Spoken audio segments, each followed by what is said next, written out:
Atlantic, Commerce. We have Steve Miller. We have a lot of people.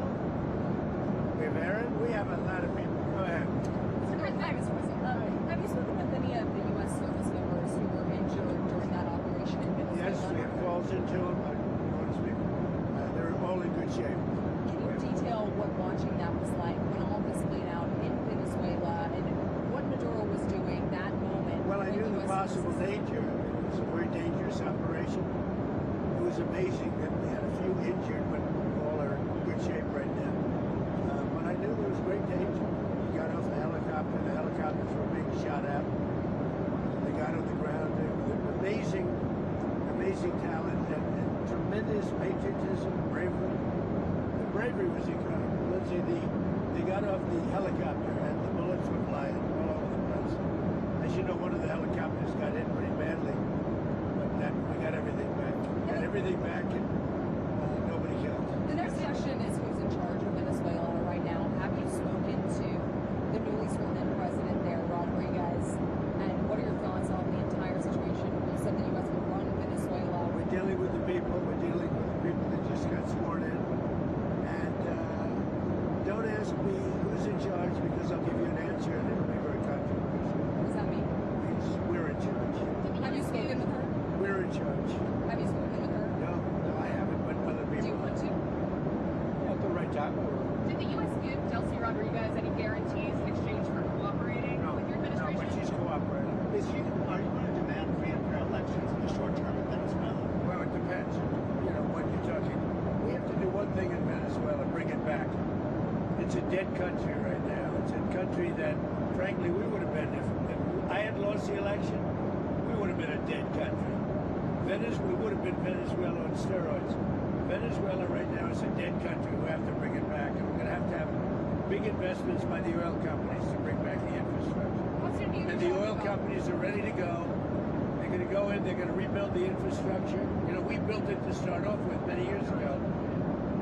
They took it away. You can't do that. You can't do that with me. They did it with other presidents. How soon do you think an election can take place in Venezuela? How soon can an election take place? Well, I think we're looking more at getting it fixed, getting it ready first, because it's a mess.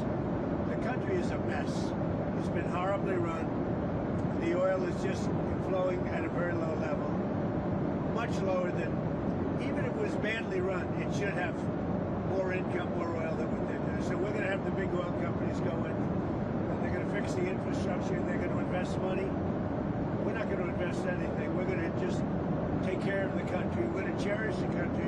We're going to take care, more importantly, of the people, including Venezuelans that are living in our country that were forced to leave their country.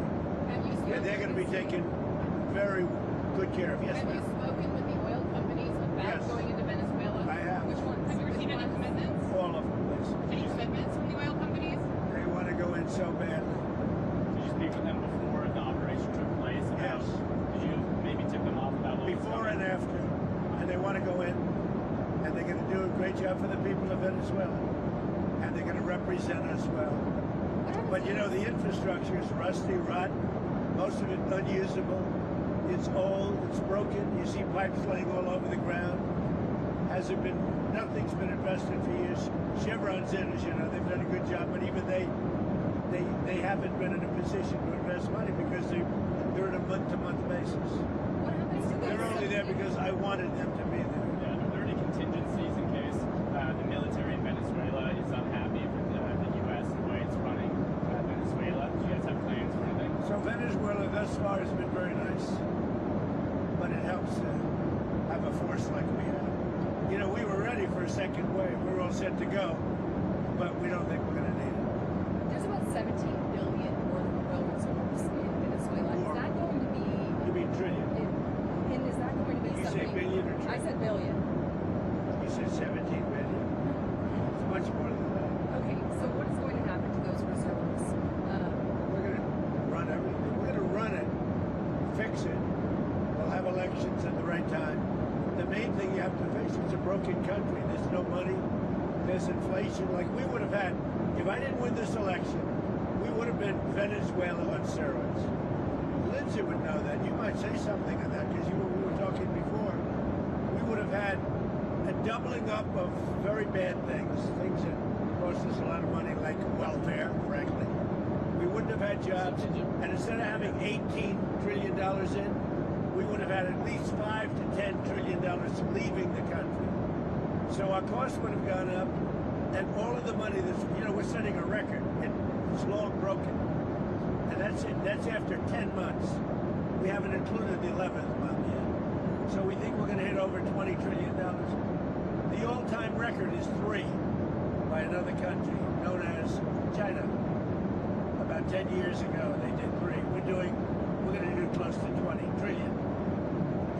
By the way, there has never been anything like this ever before. And it's all because of tariffs and the election, but it's because of tariffs. There was a time. Without tariffs, we wouldn't have 10 cents being invested. There was a time back in 2016, I remember your RNC speech, and you were saying that regime change and nation building.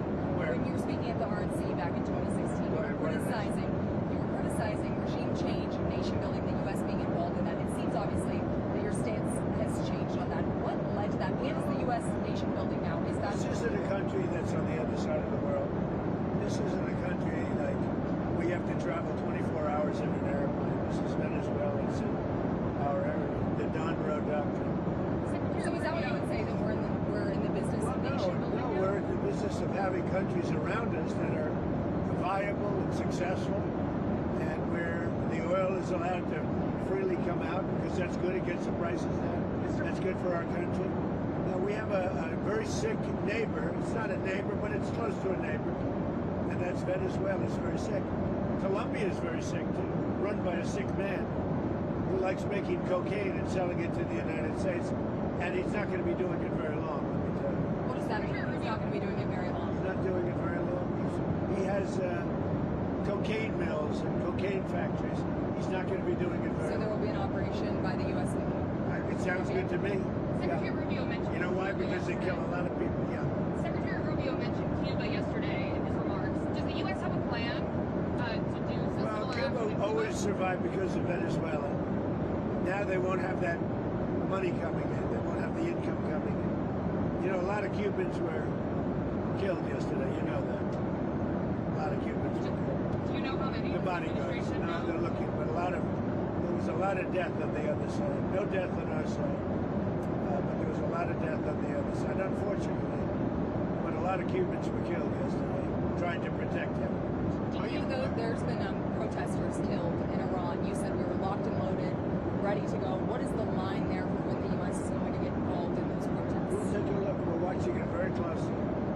If they start killing people like they have in the past, I think they're going to get hit very hard by the And I United States. understand something.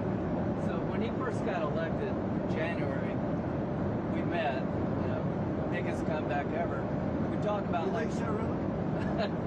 I didn't feel it was a comeback, actually. so Because the first one was... the bottom line is, we talked about a drug caliphate in our backyard. We had Venezuela, we have Cuba, we have Colombia in our backyard. And these 3 countries have been condemned ever since I've been in politics. Joe Biden put a $25 billion bounty on Maduro's head. Chris Smith, the day he got inaugurated, said, I hope Trump will hold Maduro's feet to the fire. He did. So what has he done? He's going to clear our backyard of a drug caliphate, countries run by narco-terrorist dictators who murder, rape, send drugs into our country to kill thousands of our citizens. To my Democratic friends, you should be celebrating this. When bin Laden went down, I was the first to applaud President Obama. This was one of the most sophisticated military operations in the history of the country. What they were able to do was amazing. They knew we were coming. We had a good part of the Navy, and they were able to capture this man alive. No military in the world could have done it. And as to this commander-in-chief, he did something people talked about doing. You just wait for Cuba. Cuba is a communist dictatorship that's killed priests and nuns. They've preyed on their own people. Their days are numbered. We're going to wake up one day, I hope in 26, and our our backyard, we're going to have allies in these countries doing business with America, not narco-terrorist dictators killing Americans. This is a big frigging day. And everybody in the world is thinking differently than they were just a few days ago because of what you did. Do you think you're going to? By the way, you know, you mentioned something that's interesting. Lindsay mentioned Bin Laden.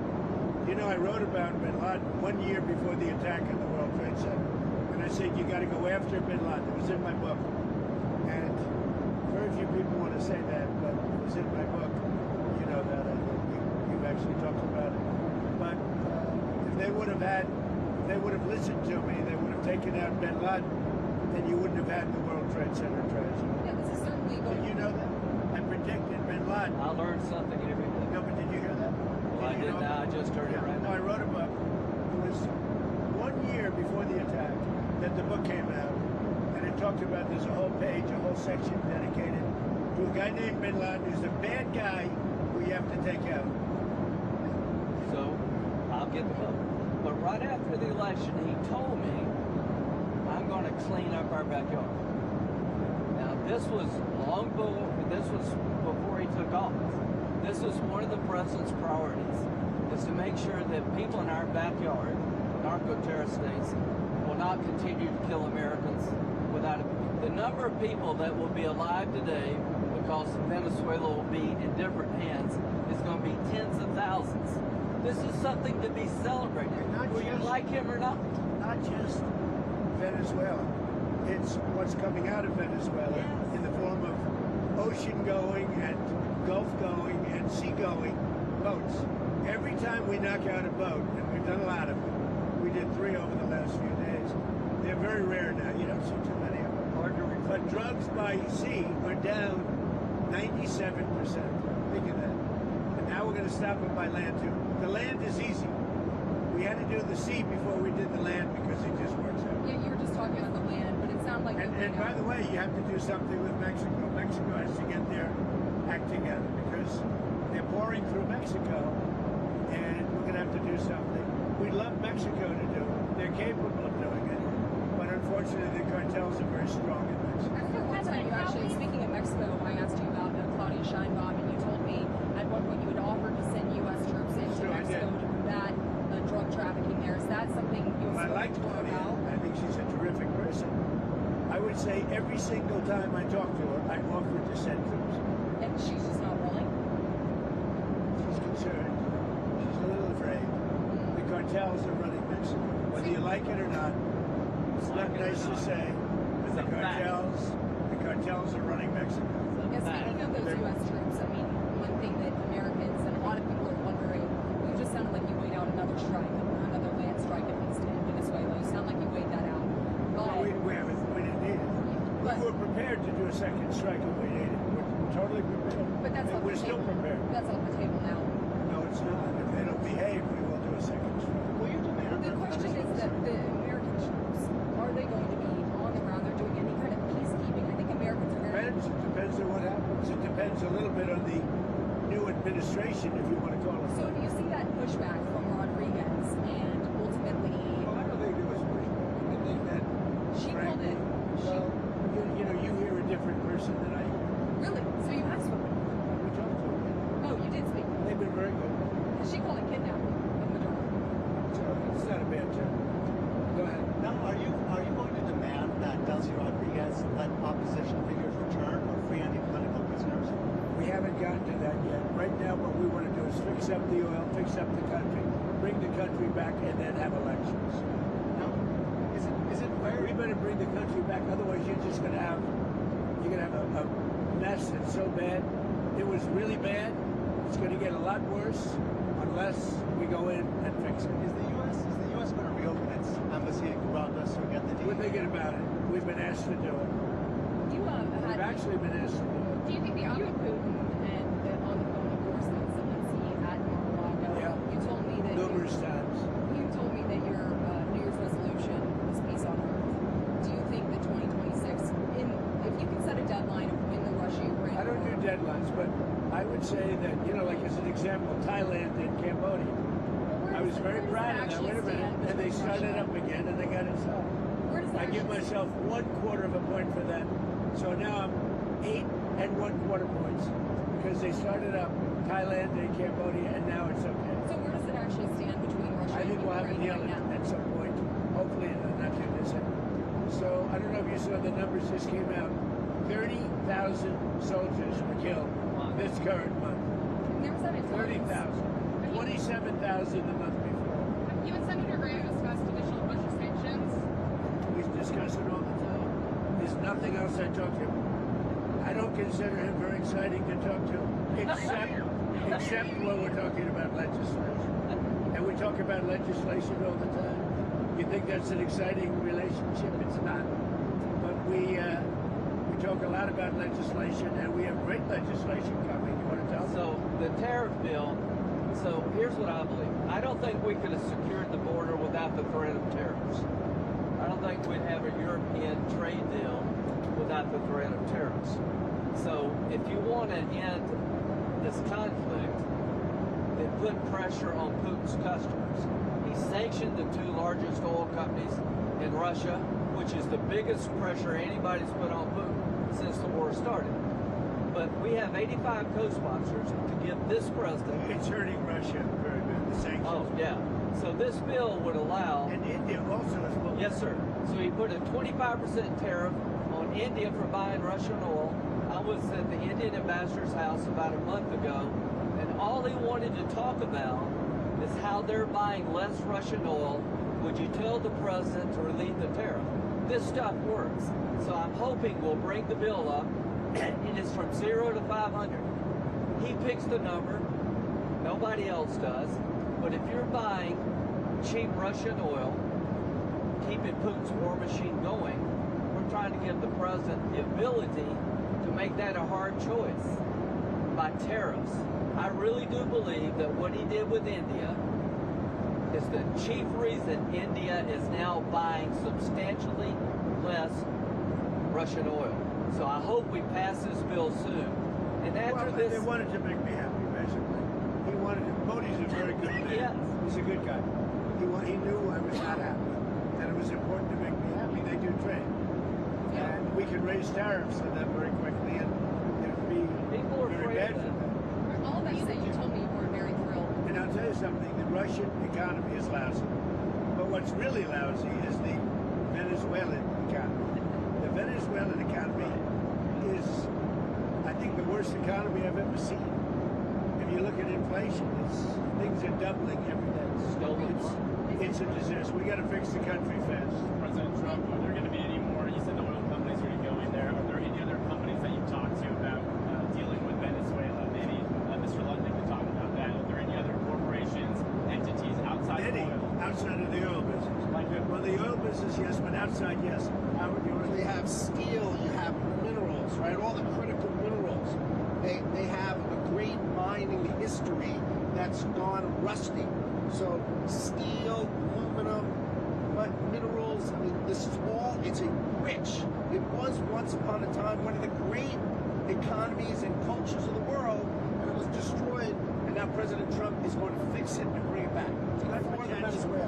But it's not easy. It's really gone bad. Any rare earth? But it's got potential. What?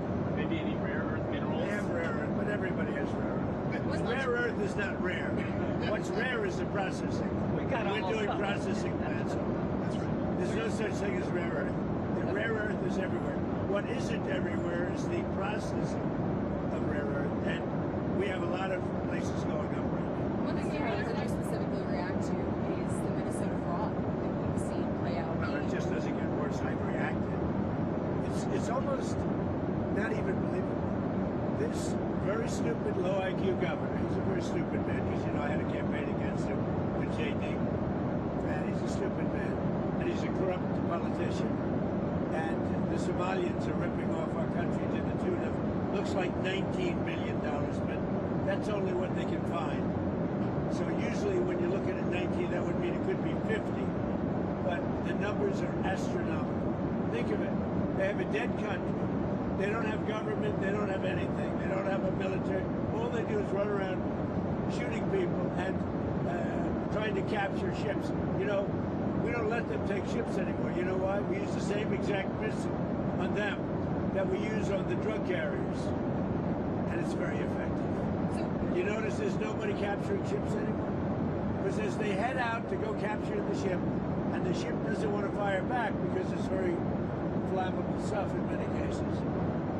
And the insurance companies don't want, because they build $1 billion ship, and they don't want anybody firing rockets into the ship. But we're hitting them so hard, and it's very similar. Same missile system. It's called Deadly Accurate. And you notice that ships aren't being taken anymore. The pirates are. The pirates aren't. No Somali It's actually very easy. They head out. We say, guess what? There's pirates. Being that's the end of the pirates. The shipping business is coming back. See, these are little things that we're doing, and I'm doing it not just for American ships.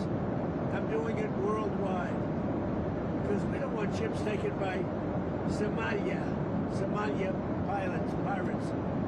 But what they are doing is they're stealing money from the American taxpayer. And every one of them should be forced to leave this country, including Ilhan Omar, who's a total crook. And she's one of the leaders of it. Not the only, because she's not that smart. But think of it. $19 billion at least they've stolen from Minnesota and from the United States. It's actually more from the United States because Minnesota puts in, and we're not going to pay it anymore. We're going to have Waltz go pay. We're not going to pay them, and we're not going to pay California, and we're not going to pay Illinois with that big slob of a governor that they have that doesn't want. We brought down crime by 25%. He didn't do anything. He's not doing anything. But they want us to leave. He had a day where they had 17 murders, not too long ago. 17 murders and 77 people shot, but 17 died. And then he talks about, we can handle it. He can't handle it. And we pull back, and we'll go in at the appropriate time. But we're the ones that brought the crime down. We brought it down 20%. They didn't bring it down. Pritzker didn't bring it down. Same thing with Gavin Newsom. If we didn't go in to Los Angeles 7 months ago when they had the riots, even the police commission, the head of police, said if we didn't have the federal government go in, we would have lost total control of the city of Los Angeles, and they would have had to cancel the Olympics. Think of that. speaking of Los Angeles, the National Guard, you pulled out the National Guard out of Portland We did. and Los Angeles. And you know what? You know that Portland, we got it down to almost no crime. You know that? But we pulled it out. We had a Supreme Court decision. We can go back. We're allowed to go back in. But we'll go back in when the crime starts. Look, the crime will soon start because they now know that we're out. And at the appropriate time, we'll go back in. And we may, if we're allowed to. The most powerful thing we haven't used the Insurrection Act. You're considering using the insurrection. I've always Where? considered it, but we haven't needed it anywhere. 48% of the presidents of this country have used it. Bush used it, I think, 22 times or something. You know that. I mean, Bush the elder. Your short-term next 2 weeks, what do you need from Delcy Rodriguez? You've read Just total access. We need total access. We need access to the oil and to other things in their country that allow us to rebuild their country. What are the things? A lot of things. Roads that aren't built, bridges that are falling down. Yeah, bridges that are falling down, nobody can go anywhere. And on Greenland, What, Greenland now? yeah, on Greenland. How did we come up to Greenland? So, do you expect to take an action against Greenland? Well, I don't want to talk about Greenland. Let's talk about Venezuela, Russia, Ukraine, and we'll worry about Greenland in about 2 months. Let's talk about Greenland in 20 days. On Venezuela, we talked so much about energy. By the way, I will say this about Greenland. We need Greenland from a national security situation. It's so strategic. Right now, Greenland is covered with Russian and Chinese ships all over the place. We need Greenland from the standpoint of national security. And Denmark is not going to be able to do it, I can tell you. You know what Denmark did recently to boost up security in Greenland? They added one more dog sled. It's true. They thought that was a great move. What would the justification be for a fleet to Greenland? What would the justification Oh, I don't want to talk about Greenland now. Then if I I just say this. We need Greenland from the standpoint of national security. And the European Union needs us to have it. And they know Are that. you I think worried there's at all some that confusion the about- operation in Venezuela will affect your relationship with Xi Jinping in China? No, I don't think so. I have a very good relationship. We have the power of tariffs, and he has other powers on us. Are you still planning to travel to see him in April? Yeah, I'll be going in April. I think there's some confusion from Americans and maybe the community world when it comes to what you said about Rodriguez earlier today in a phone Right. interview. You said that she would face the same fate, if not worse, than Worse. Maduro. But it sounds like you're talking to her on the phone I am. and wanting to work Not with me, her. my people. And It's the you same. are considering her in power. Can you just clarify where you stand on Delcy Rodriguez I right don't now have being in to. I don't power? have to tell you. I just say that she will face a situation probably worse than Maduro, because Maduro gave up immediately. So she could also He raised his capture- hand. He gave up, and he did the right thing, but he gave up. So we were so effective, and it was so fast and violent. It was very violent, but we were so effective. He raised his hands and gave up. What was the most violent moment I during don't want to tell you. Did you get a There were briefing? some bad moments, but there were some very violent moments. I don't want to tell you. Did you get a briefing at all on Maduro's first night in U.S. Yes. custody, and what can you tell us I have about a that? total briefing on every aspect of it, but I don't think it's appropriate to talk to the press about it. You'll find out. When it comes to him in court tomorrow, I mean, what's the end game here with Maduro? There Does is he just no- rot in we're a just U.S. going to go prison? through a slog of a trial. The judge is very respected, Judge Hellerstein. He's a highly respected judge. We'll see how we do. The case is it's infallible. People are so happy with what we've done. You go down to Miami, you go down to a lot of places, and they're all dancing in the streets of this country. He was a rough man. Killed millions of people. He killed millions and millions of people. After he stands Can trial, I just say would you ever- something? We got this is a good thing, not a bad thing. President Biden put a $25 million bounty on the guy's head. Why? Because he was a horrible criminal, murderer, poisoning our people. Every administration has been saying he's a threat to our country. He's a bad guy. This is the first guy that's actually done something about it. Here's the story for me. He could be in Turkey today, but he's in New York. So if you tell people in Cuba, you need to stop being a communist dictatorship threatening America, you should go somewhere else. You better take the offer. Maduro has nobody to blame but himself. He gave him a way out. He chose to defy Trump and the U.S. military, and his ass is in jail where he deserves to be, and every president has said the same thing, but he didn't. One of the things that is happening, that I think you see it all the time. Howard, you've seen it. And Cuba is ready to fall. Yes.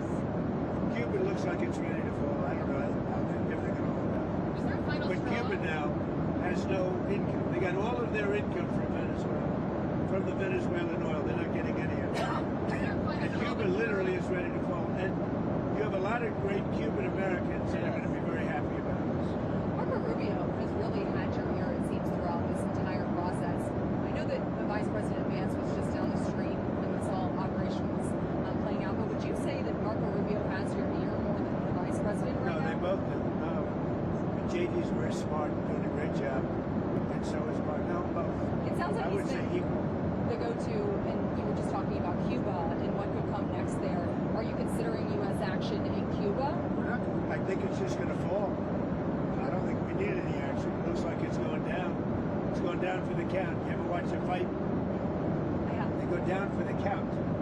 And Cuba looks like it's going down. What do you think, Harold? It's going down. They lived off of Venezuela, right? The economics were all Venezuelan, right? That's why you said the protective force of Maduro was Cuban, right? They were Cuban guards, so they were just paying Cuba when that money stops. Don't hire him in the future. Yeah, they weren't very good. People from our country who were forced to come over, they didn't want to. From Cuba. People from different countries like to stay in those countries, whatever. Whether it's good, bad, or indifferent. And people want to go back to Cuba, and they want to work in Cuba, but Cuba's going down for the count. Thank you very much, everybody. Is Elon Musk back in the fold? You had dinner with him last night at Elon's great. Did you guys chat about it? I say about Elon, he's 80% super genius and 20% he makes mistakes. But he's a good guy. He's a well-meaning person. Can I ask you about one more thing that I've been wanting to ask you the last couple of days?